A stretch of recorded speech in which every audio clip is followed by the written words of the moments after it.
这是我看过最震撼的影片，深刻地揭露了德国法西斯疯狂屠杀犹太人的恐怖罪行。战争无疑带来的只有痛苦，身处战争时代的人更是苦不堪言。看到德国军官屠杀犹太人的场景，即使是躲在暗处也无法幸免，真的是草菅人命。1939年，德国闪击波兰，波兰在短短的2周时间就沦陷了。自此，纳粹对犹太人进行了严格的管制，他们被逼着拖家带口住进指定的地方。城市的登记处每天都会有上万名的犹太人来访，他们还不知道自己写下的名字日后将成为一本死亡的名单。德国投机商人辛德勒就活在这样的时代背景下，他好女色，会享受，是地方上有名的纳粹中间分子。精明的他知道如何讨好当权者，他熟练地穿好衣服，戴上纳粹的徽章，出入于上流宴会之间。辛德勒很清楚，在这里能结识到不少纳粹的军官，他就像个猎人一样，在人群中寻找自己的猎物。每个军官的军衔和等级都被辛德勒看在眼里。处事圆滑的辛德勒很快便通过一瓶红酒结识了一名纳粹军官，他谈吐不凡，举止得体，不仅是军官被他征服，就连军官身边的女人都对他充满了好感。很快，辛德勒便和军官们一起唱歌跳舞，不到1个小时的时间，他就获得了这些人的信任。结识军官只是辛德勒计划的第一步，他需要赚钱。为此，辛德勒找到了一个名叫史登的会计，对方是个犹太人。然而，辛德勒并不介意，他从战争中看到了巨大的商机，自己可以盘下一个工厂，生产军需用品。前线的消耗越大，他的盈利也就越多。不过他现在手头没有启动资金，这也是他为什么找史登的原因。他需要史登的犹太人关系。如果史登愿意的话，辛德勒愿意将工厂的管理权交给他。一番权衡过后，史登答应了辛德勒。他从中牵线，找来了大批犹太人的富豪，为辛德勒筹措资金。在战争的时候，物资短缺，钱往往没有太大的用处，他们更愿意以物易物，这也是辛德勒的机会。1941年3月20日，大批的犹太人被赶入了纳粹规划的犹太区当中，这些隔离区也是纳粹集中营的前身。犹太人们拖家带口，神色匆匆，此时他们的脸上充满了迷茫，他们也不清楚为什么纳粹要将他们集中管理。大量的犹太富豪被赶到隔离区，曾经风光的他们，如今已经沦为了和平民一个下场。德国的孩子们用石块投掷着这些犹太人，嘴里还大骂着让他们滚蛋。辛德勒顺理成章地搬进了犹太人的豪宅当中，他很感谢战争，如果不是战争，他不可能住进这么好的地方。可辛德勒并不知道，豪宅的主人此刻正住在脏乱差的地下室当中，没有丝毫的自由。资金到位后，辛德勒的工厂开工了，他让史登去隔离区挑选工人，因为犹太工人很便宜。为了生活，不少犹太人都加入了辛德勒的工厂。同时，辛德勒也招收了很多漂亮的美女来当打字员。打字不是重点，重点是要漂亮，又胖又丑的，辛德勒都不会多看一眼。之后，辛德勒开始搜刮一些重要物资，其中就包括新鲜水果、酒水和雪茄这种战争时期的奢侈品。有了女人和酒水后，辛德勒将这些东西都贡献给了德国军官，军官很满意，辛德勒的工厂也得到了大量的订单。有了订单后，工厂全力开工，辛德勒更是每天都紧盯着订单的进度，寸步不离。辛德勒从小到大的梦想就是成为人前显贵的大人物，现在的他终于实现了目标。某次吃饭时，史登跟辛德勒提起，有个工人想当面感谢他的庇护。当辛德勒见到他时，却发现对方是个独臂的老人。而这样的老人却被史登认定为是重要技工。一直以来，纳粹们把犹太人聚到一起后，根据他们有用没用来决定生死，确切的说是早死晚死。例如有技术的就会拿到工作证，是暂时安全的；搞文化的就被送上卡车运往集中营处理掉。负责管理犹太人的史登，为了让更多的犹太人活下去，经常给他们伪造身份，好让他们来上班，其中就包括这个犹太老人。但辛德勒对史登的这种行为颇为不满，因为像老人这种老技工会严重降低他工厂的效率，这是辛德勒不愿意看见的。可即使有史登的保护，也没能让老人幸免于难。之后的一次铲雪行动中，独臂老人因为拿不起铲子，被德军士兵打死，鲜血染红了他身下的白雪。随着德军步伐的扩张，对犹太人的压迫也日益加剧，大量的犹太人被集中送上火车，其中就包括了史登。辛德勒亲自赶往火车站要人，见管理的士兵不肯通融，辛德勒便记下对方的名字，并威胁下个月他就会被发配到冰冷的俄国。这下子士兵慌了，他急忙叫停了火车，史登也因此得救。原来史登是因忘记带工作证在身上，才导致无法证明自己的身份而被抓。虽然他活了下来，但大部分的犹太人都被送上了列车，他们的物品被纳粹搜刮殆尽。当看到那成堆的金牙时，管理人员陷入了沉思。他们的主人呢？每一颗金牙都代表着一个鲜活的生命。不久后，隔离区迎来了一位新的指挥官阿蒙将军。为了显示自己亲民的一面，他挑选了一位犹太妇女作为他的女佣。然而这只不过是假象而已，真正的阿蒙是个嗜血且残暴的人。一名犹太工程师对阿蒙提出了建筑的隐患，阿蒙采纳了那名工程师的建议，随后将他就地处决。阿蒙杀人完全是凭着喜好，任何一种令他不满意的举动都可能招致杀身之祸。早餐他会拿着狙击枪对着集中营的犹太人进行随机射杀，这就是他平时的娱乐项目。很快对犹太人的清洗行动开始了，德军士兵可以在枪杀一名犹太人时有说有笑地逗弄着一旁的小孩。在这场清洗行动中，德军的残暴被毫无保留地展现在观众面前。一个孩子在看到父亲被抓后仓皇地逃离，士兵第一时间开枪，但是被男孩的父亲阻止。父亲被杀死后，男孩也没能幸免。诊所的医生为了让诊所里的犹太病人有个好下场，选择让他们安乐死。然而药刚喝到一半，德军就闯了进来。他们一进门就对着病床上的人疯狂扫射，满大街都是鲜血淋漓的尸体，犹太人被排着队枪杀。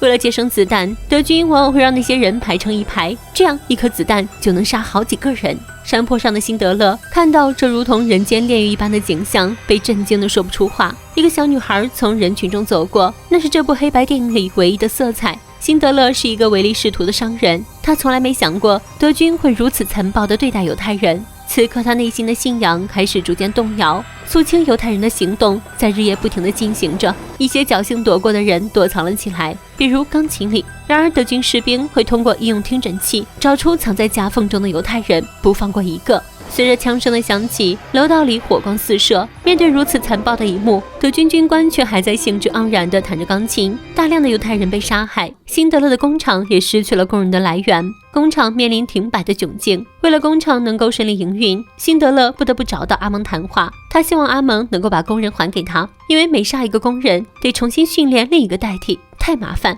阿蒙早前也曾经听说过辛德勒大名，他一直觉得辛德勒就是个唯利是图的商人，只顾自己眼前的利益而不顾他人，工人们也只不过是他压榨的目标而已。在辛德勒的斡旋下，辛德勒原来的犹太工人又重新回归了工厂，而史登被阿蒙留了下来帮他做事。辛德勒没法叫他出去。趁着纳粹高官在宴会的时候，史登悄悄面见了辛德勒。临走前，他不忘叮嘱辛德勒要及时的给那些纳粹高管送礼，毕竟他现在被关在集中营里，不能替辛德勒做事。辛德勒一一记下史登的各项细则。次日，阿蒙来到金属加工厂视察，一名犹太老人因为做的活太少，被阿蒙带到屋外进行枪决，但他的枪卡壳了，一连好几把枪都是这样，这对于老人来说是一种巨大的折磨。阿蒙恼羞成怒，暴躁的他暴捶了一下老人后，这事也就不了了之，老人也因此躲过一劫。史登找到了辛德勒，想让辛德勒救老人出去。虽然辛德勒嘴上说和我有什么关系，但还是决定救。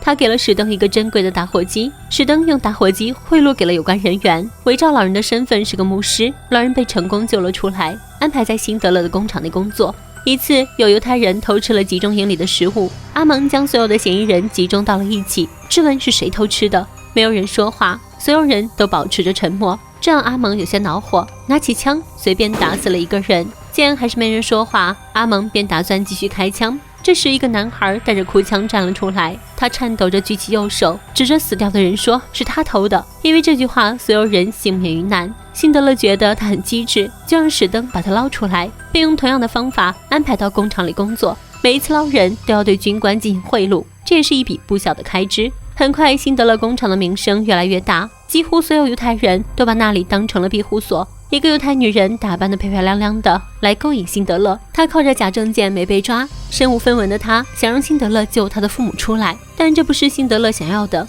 集中营里的生活胆战心惊，每个人都想要从那里逃离，辛德勒的工厂也不可能救出所有人，所以他一再警告史登不要再把人送到工厂里来，这里不是收容所，这里是赚钱的工厂。如果史登再这么继续搞下去，事情会暴露，如果他被定罪，那么工厂就会完蛋，所有的犹太人也将跟着完蛋。史登自然明白这一点，但集中营里的生活实在是太恐怖了。阿蒙将军每天都会随机挑选犹太人杀掉，他会让犹太人站在一起，然后冷不丁的开枪。犹太人自己都不知道明天会不会轮到自己。在听到集中营里的惨状后，辛德勒心软了，给了史登一块表，救出了女人的父母。为了了解阿蒙的性格，辛德勒特意找到了阿蒙挑选的女佣，和她聊了几句，毕竟她是离阿蒙最近的人。女佣对辛德勒诉说对阿蒙的恐惧，阿蒙完全是一个不折不扣的杀人魔，他会因为一个眼神杀人，也会因为一个动作杀人。他的喜怒哀乐让人难以琢磨，几乎每个人都担心下一个死的是自己。安慰完女佣的情绪后，辛德勒找到阿蒙聊天，他很严肃地告诉阿蒙，手中的权力让我们掌握了其他人的生杀大权，但有时杀人不是真正的权利，饶恕才是。这句话似乎起了点作用，第二天他便尝试着开始饶恕他人。小男孩弄坏了他珍贵的马鞍，他原谅了他。有人工作时抽烟，他也只是警告对方不要再犯。男佣弄脏了他的浴缸，阿蒙也原谅了他。他似乎变成了另外一个人，变得宽容大度，不再厮杀。但下一秒，阿蒙就用行动证明他并没有变。被他赶出去的男佣很快便倒在了他的枪口之下。某天，火车又拉过来一批犹太人，集中营的容量快不够了。阿蒙决定把一些人处理掉，于是进行大规模的体检，合格的留下，不合格的就运走。老弱病残们被赶上运货火车，他们在挣扎、祷告，他们口渴，难以呼吸。很多孩子也都被集中装车，送进焚化炉。一些女人还在庆幸自己留下来的时候，他们的孩子却已经被送上了车。孩子们还不知道发生了什么，他们朝父母挥舞着手臂，像是在欢送。父母拼命追赶，他们都知道那几辆车的目的地。也有些孩子知道逃命的躲过了搜捕，他们藏身于地板的下面，有些则躲在粪坑里。只有这样子，他们才能活命。中午的时候，天气炎热，车厢里的犹太人挤在一起，难以呼吸。为了缓解犹太人们的痛苦，辛德勒动用了水管往车厢里洒水，这样能够帮助那些人降温。他的举动被阿蒙解释成了虐待，阿蒙还在嘲笑着辛德勒的残忍，但很快他就意识到了不对，因为每过一列火车，他都要往车厢里洒水，这让阿蒙陷入了沉思。时间来到1944年4月，德军在苏联战场上失利，军队节节败退。为了掩盖自己屠杀犹太人的证据，德军将领下令将掩埋的尸体重新挖出，并集中焚烧。烧尸的那天，天空中飘下了雪花，但仔细一看，那些根本就不是雪花，而是骨灰。燃烧场里大火萦绕，臭气熏天。这些犹太人被迫将同胞的尸体挖出，送去焚烧。在匆忙的人群中，辛德勒再一次看到了那个唯一有颜色的小女孩。她终究还是没能逃脱这次的灾难。辛德勒痛心不已。从那一刻起，他迎来了根本上的转变。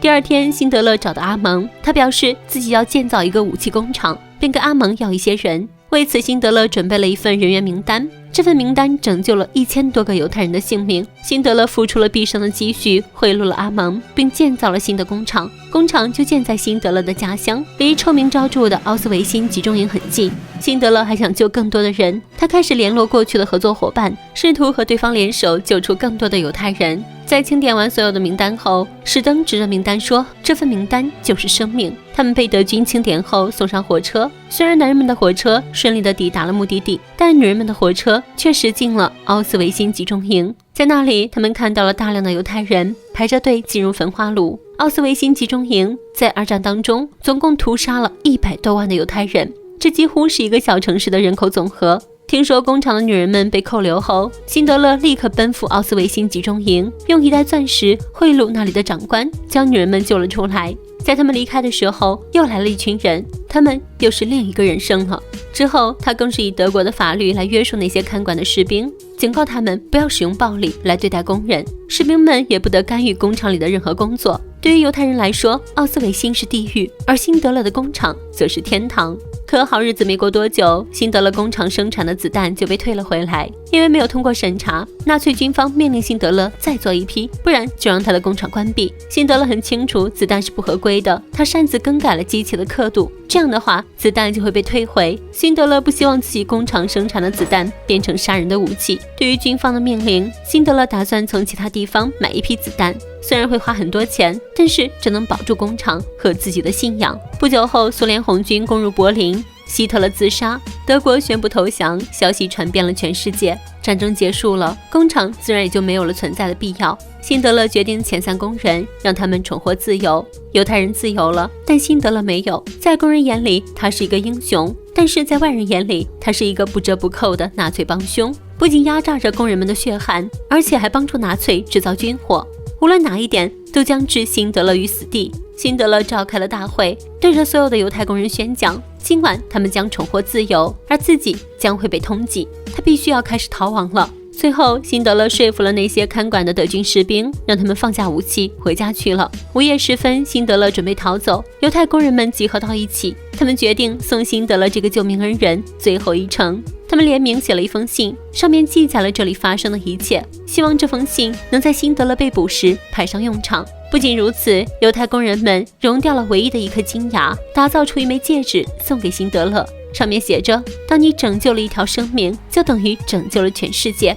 辛德勒收下礼物后痛哭流涕，他懊悔自己为什么没能救更多的人。如果把逃跑的车辆卖掉的话，他至少还能再救10条人命。辛德勒抱着石灯大哭了一场。最后，在犹太工人的注视下，辛德勒离开了。战争结束后，杀人恶魔阿蒙被判处了绞刑。因为感情不和，辛德勒在战后和妻子离了婚，屡次经商也屡次失败，陷入了人生低谷。到了1958年，他获得了耶路撒冷大屠杀纪念馆颁赠的正义勋章，并受邀在当地的正义路上种植了一棵小树。至今，那棵树木依然矗立在那里。1974年，辛德勒去世，随后他被安葬在了家乡的茨维塔切尔山上。每一年，那些幸存的犹太人和他们的孩子都会来到辛德勒的墓前，放上一块小石头，这是犹太人对辛德勒的最高敬意。这是一部来自美国著名导演史蒂芬·斯皮尔伯格执导拍摄的《辛德勒名单》，于1993年上映，获得了当年奥斯卡12项大奖，并且荣获第66届奥斯卡金像奖最佳影片。影片根据真实事件改编而来。奥斯卡·辛德勒，一个真实的历史人物，他的行为是荒谬的世界里人性的反弹。他无法超越荒谬，但他为人类争取回了良知。如果没有这样的良知，我想人类面对自身也会感到愧疚吧。那1000个人的名字是辛德勒与犹太人的纽带，是在那个混沌黑暗的年代间难得一见的初升朝阳，更是人类文明绝无仅有的曙光。关注我，我们下期再见，拜拜。